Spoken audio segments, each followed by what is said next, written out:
Hi, I am Jeffrey. Make the ground shake.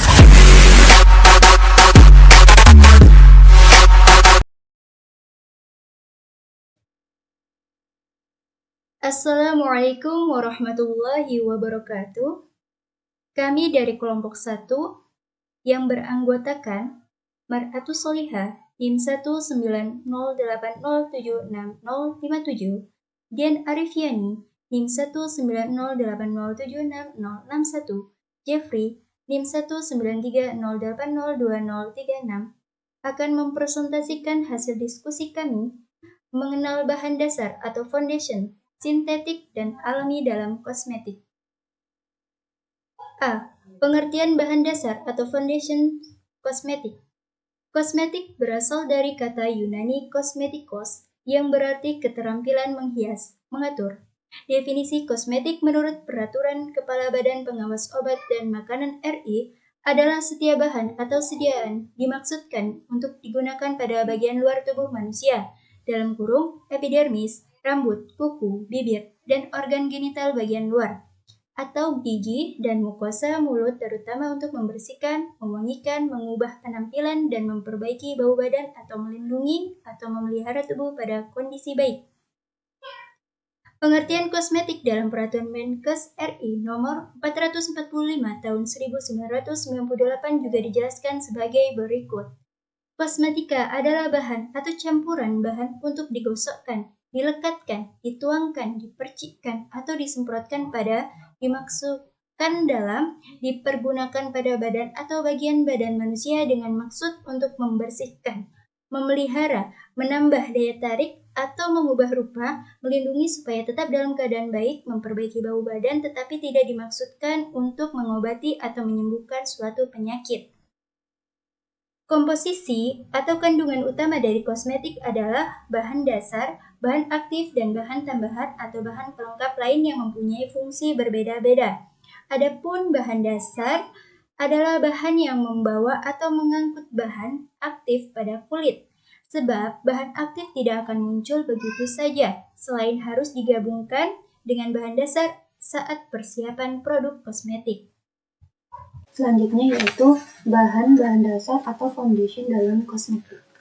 Pada umumnya, 95% dari kandungan kosmetik itu merupakan bahan dasar dan 5%-nya itu merupakan bahan aktif, atau bahkan di dalam satu produk kosmetik itu kadang-kadang tidak mengandung bahan aktif. Hal ini menandakan bahwa sifat dan efek dari suatu produk itu tidak ditentukan oleh bahan aktif, tetapi ditentukan oleh bahan dasar dari produk kosmetik. Nah, di bawah ini adalah bahan dasar berdasarkan fungsinya. Yang pertama itu ada solvent atau pelarut. Solvent atau pelarut merupakan bahan yang berfungsi sebagai zat pelarut, seperti contohnya ada air, alkohol, ether, dan minyak. Yang kedua ada emulgator atau pencampur. Emulgator adalah bahan yang memungkinkan dua zat yang berbeda jenis dapat menyatu, misalnya lemak atau minyak dengan air menjadi satu campuran yang merata atau homogen. Di sini contoh emulgator yang digunakan dalam produk kosmetik seperti lilin lebah, kemudian ada lanolin, alkohol, atau ester asam-asam lemak. Bahan dasar yang selanjutnya yaitu preservatif atau bahan pengawet. Bahan pengawet di dalam kosmetik digunakan untuk menghilangkan pengaruh kuman-kuman terhadap kosmetik, sehingga kosmetik akan tetap stabil serta tidak cepat kadaluarsa. Biasanya bahan pengawet yang ditambahkan sebagai bahan dasar itu seperti senyawa asam benzoat, alkohol, formaldehid. Nah, jenis dari pengawet bahan kimia ini juga efeknya seringkali tidak baik. Bahkan pada beberapa orang sering terjadi iritasi. Untuk mengetahui efek yang ditimbulkan, maka dalam penggunaan kosmetik sebaiknya dicoba terlebih dahulu, misalnya pada kulit di belakang telinga. Kosmetik yang sudah kadaluarsa itu sebaiknya tidak digunakan lagi untuk menghindari hal yang kurang baik. Bahan yang selanjutnya yaitu adhesif atau pelekat.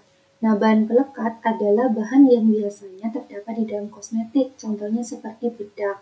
Dengan Tujuannya yaitu agar bedak dapat dengan mudah melekat pada kulit dan tidak mudah lepas.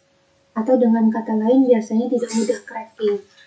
Bahan-bahan pelekat yang biasanya digunakan sebagai bahan dasar di sini yaitu seperti seng stearat dan juga magnesium stearat. Kemudian yang kelima yaitu astringen atau bahan pengencang.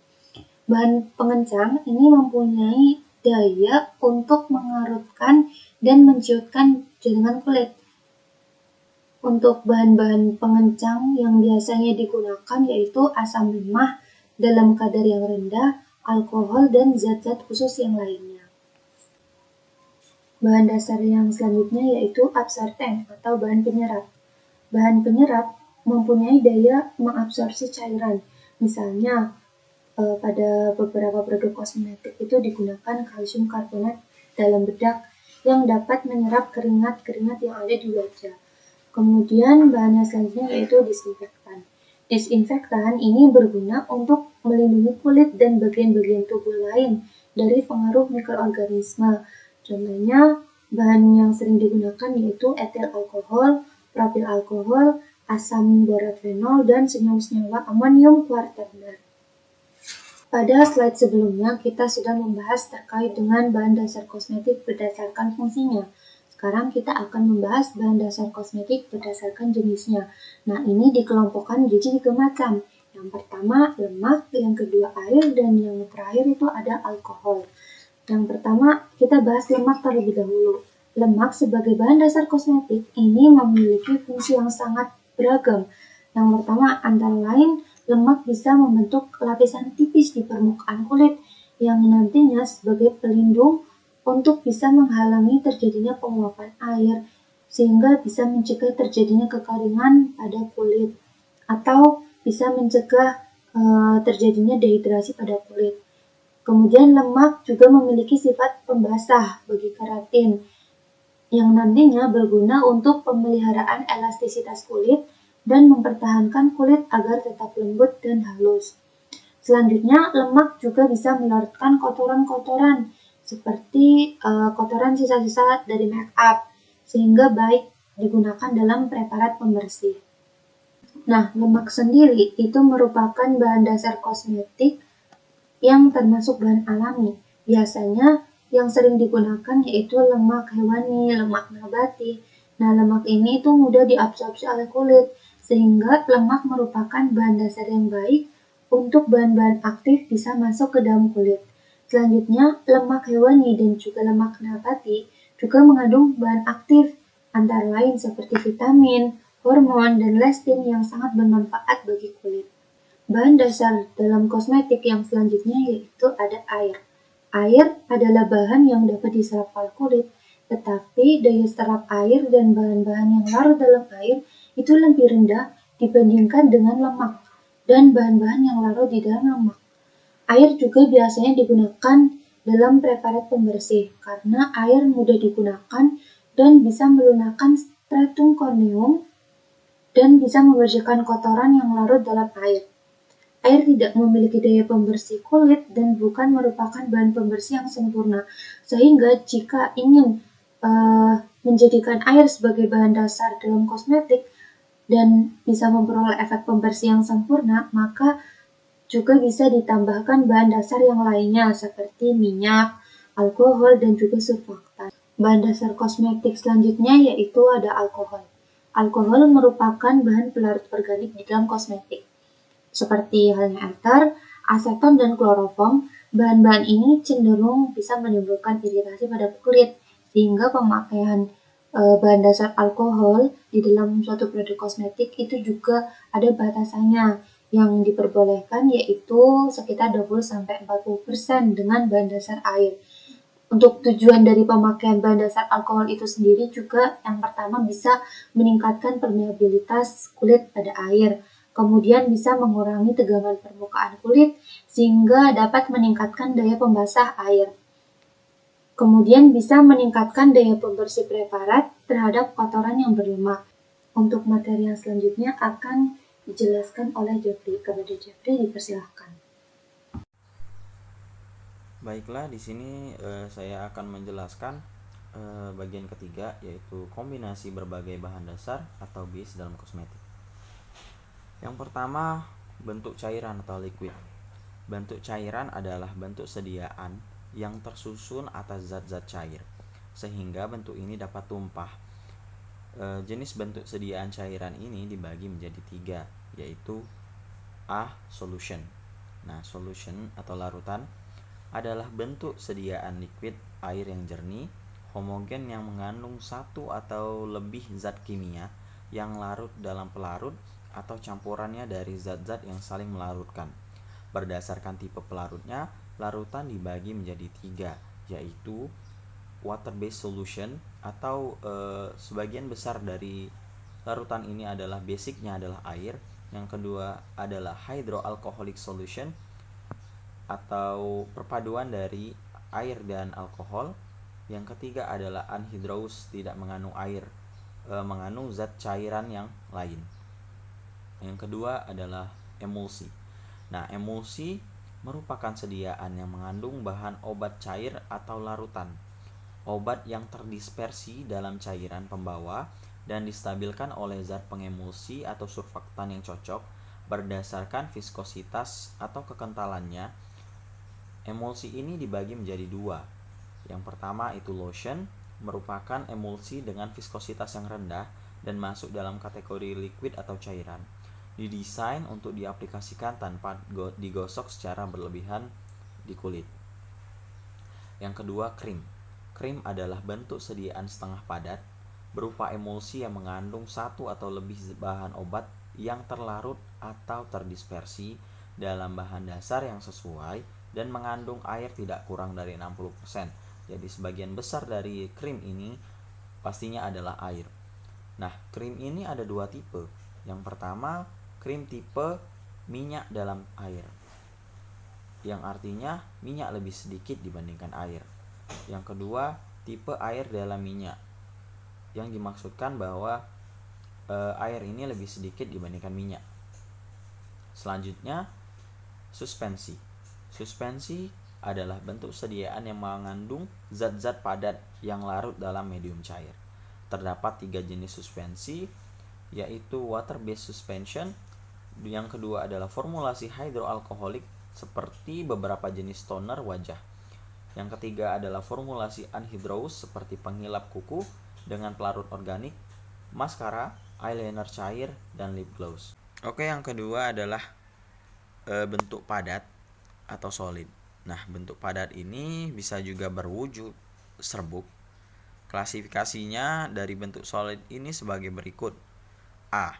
Compact foundation atau alas bedak adalah bentuk sediaan padat seperti bentuk bedak padat. Umumnya dibubuhkan dengan menggunakan spons yang basah.